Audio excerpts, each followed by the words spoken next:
Hi guys, welcome back to class of learning. You're with Rahul Sharma, your friend and guide in this class all about the second part of the previous video curriculum. आपने curriculum को देखा था last video में जिसमें हमने discuss किया था कि curriculum क्या है, उसकी टर्मिनोलॉजीज या उसके एलिमेंट्स को हम कैसे समझ सकते हैं, why it is important for every student to clear the concept of curriculum. अब बात करते हैं 16 नंबर के क्वेश्चन की, the 16 mark question that will come in a paper and 100% अगर हम ये दो classes, the last one and this class पूरी फॉलो कर लेते हैं तो we're going to crack that 16 marks. ये कंफर्म है। तो यहाँ पे पहले क्लियर करते हैं कि यहाँ पे बात कर रहे हैं हम अप्रोचेस। कौन से अप्रोचेस सर? वो अप्रोचेस जो डील करती है करिकुलम में। करिकुलम फॉलो करता है अप्रोचेस को। तो सर कितनी अप्रोचेस को डील करना? We are having almost 4 approaches जो हम चारों की चारों इसी क्लास में डील करने वाले हैं। ये चार अप्रोचेस कौन सी हैं? As you can see the teacher centric approach. What is teacher centric approach? Sir ये बीती बात हो गई। बीती बातें मतलब पहले ऐसा हुआ करता था, आजकल कहीं भी टीचर सेंट्रिक अप्रोच फॉलो नहीं की जाती। But we need to know what does mean by the teacher centric approach और कहां फॉलो की जाती है। ऐसा नहीं कि अब ये फॉलो नहीं की जाती तो इसकी वेटेज इसकी इंपॉर्टेंस कम हो गई। Guys it do have its importance.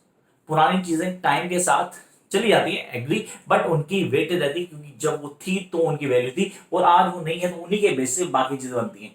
तो पहले आ गई टीचर सेंट्रिक एजुकेशन जो हमने पढ़ना है, that is the approach of curriculum. And then come next one, that is student-centric approach, the most widely used everywhere nowadays. वो अप्रोच जो हर जगह फॉलो की जा रही है, यूज की जा रही है। तो हम बात करें स्टूडेंट सेंट्रिक अप्रोच की, तो क्लियर करना जरूरी है कि टीचर और स्टूडेंट सेंट्रिक अप्रोच ये दो डोमिनेंट अप्रोचेस हैं जिनको क्लियर करना है। अब बात करते हैं next one, we are having the critical approach and participatory approach. तो ये हो गई चार अप्रोचेस जिनको डील करना है आपने। अब इन चारों अप्रोचेस हम कैसे पढ़ेंगे, पढ़ने का तरीका क्या होगा, and the pros and cons. Yes we do have the pros and cons for the first two, specially for the first two we have the pros and cons. अब इस क्लास में क्या क्या जानना है, हम जानेंगे करिकुलम की अप्रोचेस क्या हैं, why it is important to have the curriculum approaches, then what is the difference between student and teacher centric approaches, and then we'll come to the basic idea about this critical and participatory approach. अब इससे पहले हम आगे बढ़े, guys, if you're new to my channel, do subscribe the channel so that you can avail all the videos. Those are my channel. Least 1400 से ज्यादा videos हैं इस चैनल पे क्लासेस ऑफ लर्निंग पे। तो सब्सक्राइब करते ही नोटिफिकेशन बटन को press कर दें। अब शुरू करते हैं क्लास को। क्लास को शुरू करते ही दिमाग में कई सारे आइडिया आते हैं। तो सर यहाँ पे हम बात कर रहे हैं teacher centric education approach of curriculum. ये वो अप्रोच होती थी जहां पर सब कुछ टीचर पे फोकस होता था। Every student going to focus on a teacher, किसी भी तरह के चेंजेस, किसी तरह की गाइडलाइंस सारी की सारी टीचर के थ्रू आएंगी। Every issue of the education are being related with teacher decisions। मतलब पूरी तरह से होल टीचर है, टीचर हर काम को कर रहा है, बहुत इजीली एक्सप्लेन करता है चीजों को, एक्सप्लेन करने के बाद वो चीजों को इंप्लीमेंट करता है। अब यहाँ पे आप बोला सर ये वो टाइम हो गया जब टीचर जो कहता था वही ठीक होता था, बाकी सब गलत, स्टूडेंट की कोई वैल्यू नहीं थी क्लास में। ये वो टाइम आ गया जो हमारे पापा लोग पढ़ा करते थे, जो टीचर ने कहा वही ठीक है, चुपचाप बैठ के पढ़ते थे। अब आ गया टाइम जिस टाइम में हम निकल रहे हैं, हमने कहा सर यहाँ पे बात करते हैं स्टूडेंट सेंट्रिक अप्रोच। स्टूडेंट्स के पॉइंट ऑफ व्यू को लिया जाता है, उनसे डिस्कस किया जाता है। अगर हम अपने बच्चों की बात करें तो उनके आने वाले टाइम में डोमिनेंस होगी स्टूडेंट सेंट्रिक अप्रोच की। तो यहाँ एक एक चीज को क्लियर किया, कॉन्सेप्ट क्या है, कैसे पढ़ना उसको समझाएगा। And then we are having the basic ideas regarding the student centric approach। क्या है, कैसे फॉलो अप करते हैं, किस तरह उसको प्लान किया, कौन कौन सी चीजें हाईलाइट की गई, जहां पे स्टूडेंट के पॉइंट ऑफ व्यू, उसके इश्यूज, उसके रिक्वायरमेंट्स, हर चीज को ध्यान दिया गया। Then will come to the critical approach. Critical approach sir ये वो अप्रोच होती है जिसके अंदर करिकुलम पहले उन इश्यूज को हाईलाइट करता है जो स्टूडेंट सेंट्रिक है, जो इश्यूज प्रॉब्लम्स क्रिएट करते हैं स्टूडेंट्स के लिए। टीचर सारी चीजों को बड़े अच्छे से ऑब्जर्व करता है कि यार इन चीजों को सॉल्व करना है, हमें बच्चों की सारी प्रॉब्लम्स को सॉल्व करके उनको आगे हेल्प करनी है। तो ये आता है critical approach. Then come last one, that is a participatory approach. Participatory approach curriculum define the role of both, not both, all the people in the curriculum design. Curriculum को डिजाइन करते हैं हर आदमी के बेसिक रोल, उसकी segment, उसके issues को ध्यान रखा जाता है। तो वो अप्रोच कहती है participatory approach. Now time to write down something, so you need to have your pen and notebook so you can write down all. और हाँ, जब लिखेंगे तो कॉन्सेप्ट लिखना, क्योंकि यहाँ पे मैं आपको कुछ ग्लिम्स दूंगा अपने नोट्स के जिनमें आपको डिटेल कराऊंगा कि आप बहुत इजीली लिख पाए। Let's start the class. निकाल लिया होगा आपने अभी तक, तो नोट्स निकाल लीजिए, नोटबुक ली होगी। तो सबसे पहले रेफर करते हैं हम किसकी बात कर रहे हैं, हम बात करें teacher centric education, teacher centric education इसको लिखेंगे। Here in teacher centric education, students put all their focus on the teacher, पूरी तरह से सारा ध्यान टीचर के ऊपर। You talk and the student exclusive listen। यहाँ मैं बोल रहा हूँ, आप बड़े ध्यान सुन रहे हैं, एक एक चीज को क्लियर कर रहे हैं, और जो मिस हो रहा है आपने थोड़ा धीरे बोल रहा है, बहुत तेज बोल रहे हो, लिख नहीं पा रहे। तो यहाँ उसने बोला you talk and the students exclusive listen during these activities, students work alone। During these activities, students work alone and collaboration is discouraged। किसी तरह की भी collaboration discourage की जाती है। ये हमारे लिए बहुत इंपॉर्टेंट पॉइंट है जिसको क्लियर करना जरूरी है। तो ये तो होगी कौन सा, टीचर सेंट्रिक अप्रोच। अब टीचर सेंट्रिक अप्रोच के पॉन्स और कॉन्स भी थे, जिनको हम लिखते हैं। First, when education is teacher centered, when the education is teacher centered, the classroom remain orderly। हर चीज सिचुएटेड होती है, तो टीचर को पता है क्या करना है, कैसे करना है, करने का तरीका क्या है। जो चीजें बहुत इजी हैं, बहुत इजीली डील कर पाएगा, वो समझा भी पाएगा। Then students are quite and you retain full control the class and the activities. पूरी तरह से आपका क्लास पे कंट्रोल है, हर एक्टिविटी को परफॉर्म करा सकते हो, जैसे आप चाहो वैसे सब पढ़ेंगे। तो ये तो हो गया सर, पूरा कंट्रोल हो गया टीचर का। Come on to the second point here, because students learn they learn independent and make their own decisions। अब वो सुन रहे हैं, अब सुनने के बाद समझते हैं, समझने के बाद अपने डिसीजन खुद ले पाते हैं। तो यहाँ आ गया इंडिपेंडेंट डिसीजन मेकिंग आ गई स्टूडेंट्स की। कम अप टू कॉन्स, जैसे इसके कुछ पॉजिटिव कुछ नेगेटिव भी होंगे, कंफर्म है नेगेटिव तो होंगे, तो यहाँ नेगेटिव लिखने की बारी आती है। तो पहले आप लिखे कॉन्स, अब आ गए हम कॉन्स के ऊपर। Here we are having, when students work alone they don't learn to collaborate with other students and their communication skills may suffer।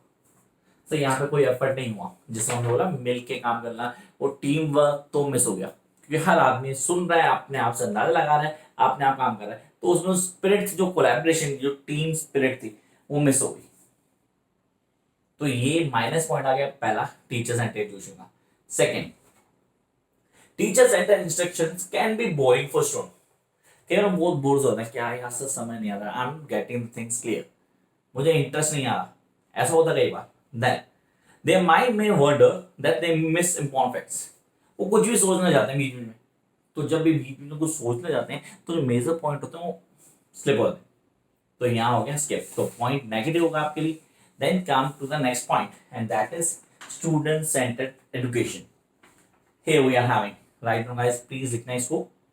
When a classroom operates with student centered instructions, when a classroom operates with a student-centered instruction, students and instructors share the focus। Student and instructors share the focus instead of listening to the teacher exclusively। यहाँ पे teacher को नहीं सुन रहे हो, सिर्फ teacher को ही सुने।